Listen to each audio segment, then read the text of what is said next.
Welcome to this edition of Inside Europe's Boardrooms. I'm TK Kerstetter, and I'll be your host for today's show. Today, we're going to be talking about Spencer Stuart's 2020 UK Board Index, Changes in the Boardroom.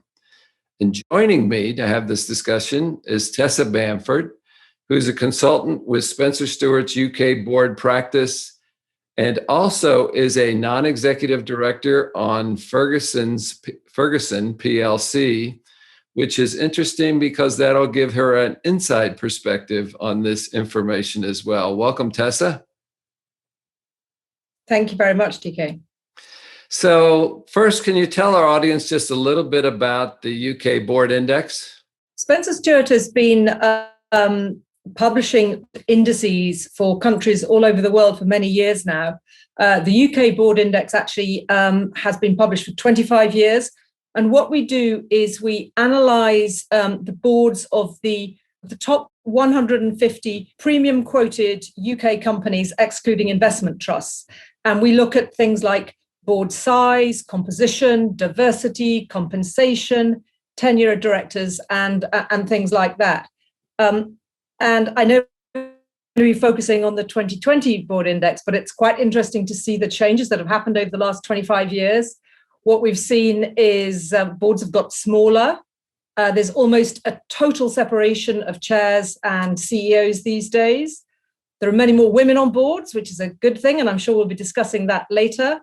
There are a lot more overseas directors on UK boards. I would also say that the tenure of board directors is shorter as the demands for different skill sets on changes more regularly.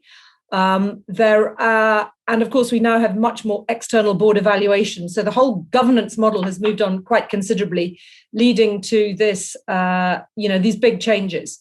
If I look then at the 2020 Board Index, which is what we're talking about today, I think the focus on this one is very much on diversity in the broadest sense.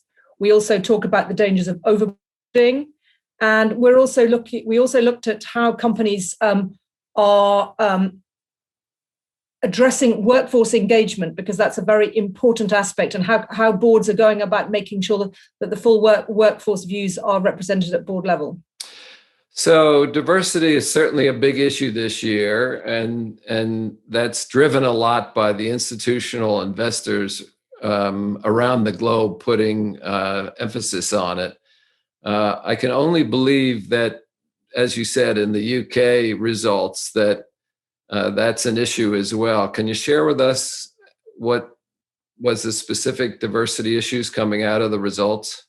Absolutely. I mean, diversity is the big story. And as I've said, in the broadest sense, I mean, over the last 10 years, I would say the focus has very much been on gender diversity. But in the last 12 months or so, the focus on minority ethnic diversity has been increasingly important.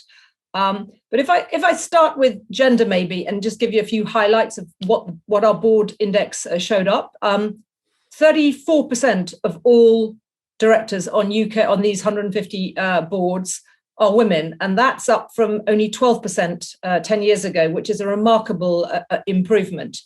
And the figure is even better for non-executive directors. 46% of non-executive directors are women, which is up from 14% 10 years ago.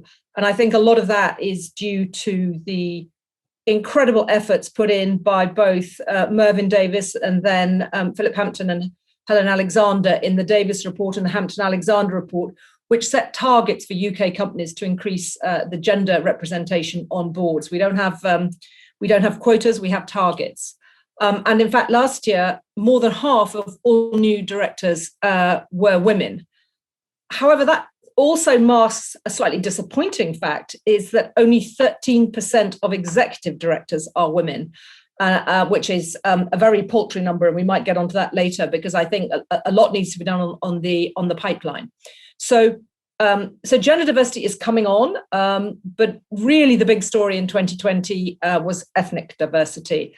And it's a difficult subject to talk about in the UK as well, because there are so many different descriptors, and it's, the complexities of race and ethnicity here are are significant. Different people use different definitions, but if I may use BAME, Black and minority ethnic people, as a term, at the moment, only 8% of all directors are BAME people, which is a very low percentage. And those who chair committees are in only in single digits, which is of people, not even percentages of people. So there is a huge amount of work to be done.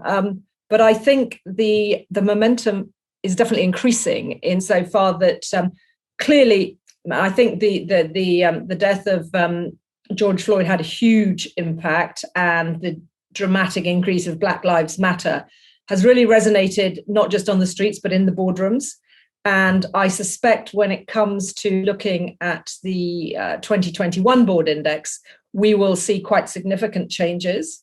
I think that's driven partly by the Black BLM campaigns, but also the Parker report in this country has mandated that all FTSE 100 boards should have at least one minority ethnic director on the board by the end of this year.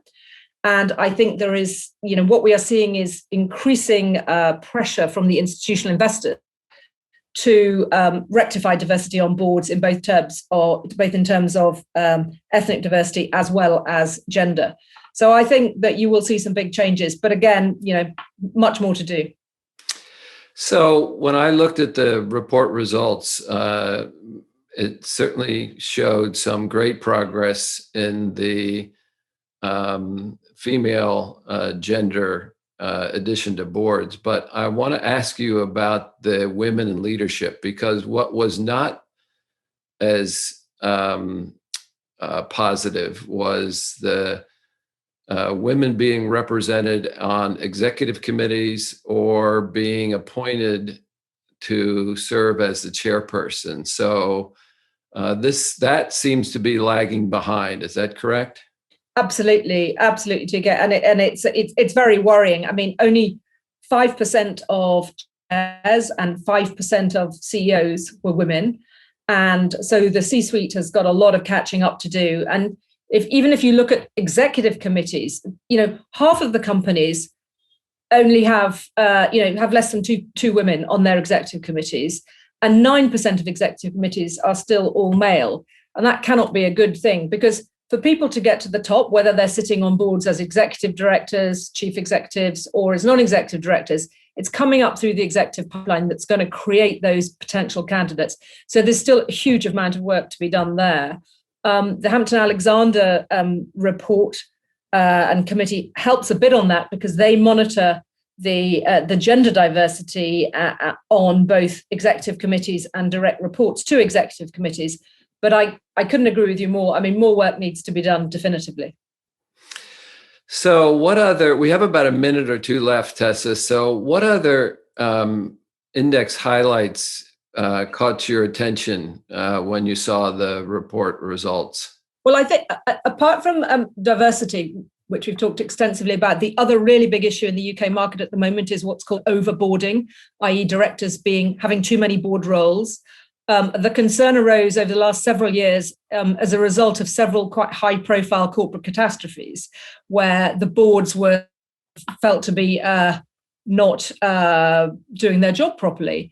And therefore, there has been a lot of pressure from both within companies themselves and from the institutional investment community for people to limit the number of board roles that they take. We have a sort of informal point system where you're not allowed to have more than 5 points, 3 points being an executive role, 2 points for a chair, and 1 for a non-executive role.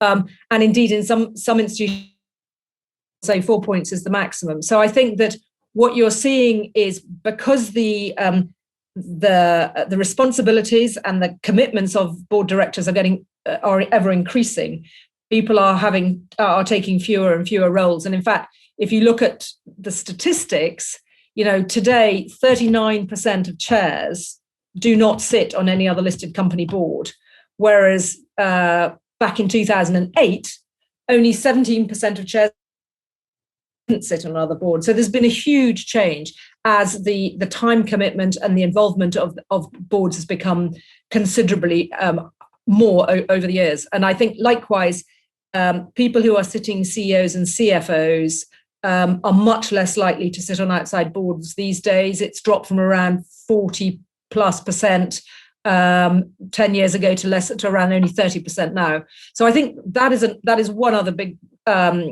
trend you're seeing in the UK.